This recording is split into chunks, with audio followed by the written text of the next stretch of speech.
hari dia akan bagi siapa sikit. Okey. Assalamualaikum warahmatullahi wabarakatuh. Hari ni kita ada buat karnival, mini karnival Mahabbah di Masjid Hussein Yusof. Dan kita ada jualan rahmah, jualan kabuksil, memeriksa mata dan memeriksa kesihatan di dalam rumah wakaf, dan juga bubur lambu sekejap lagi. Dan tengah hari kita ada buat jamuan makan untuk semua jemaah Masjid Hussein Yusof dan jemaah juga karya Masjid Hussein Yusof. Okey, mari.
So apa dah ini?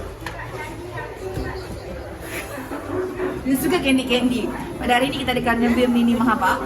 Kita ada buat rawang Mahabbah, iaitu kita ada buat masak bubur Ashura, dengan kita ada buat makan tengah hari lah nanti. Kalau kita duduk rakyat-rakyat gitulah. Kita ada lawan nasi putih, kita ada ayam masak lemak cili api, kita ada cili daging belengar dan macam-macam lah. Ini semua jawab masa tengah bekerja. Sana tengah makan pemeriksaan mata dan juga pemeriksaan kesihatan juga kita adakan pada hari ini. Okey, terima kasih. Ini buat apa ni? Angkat barang. Angkat barang. Okey, tolong mak dia. Kita dekat bawah. Salam botak.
Kayu.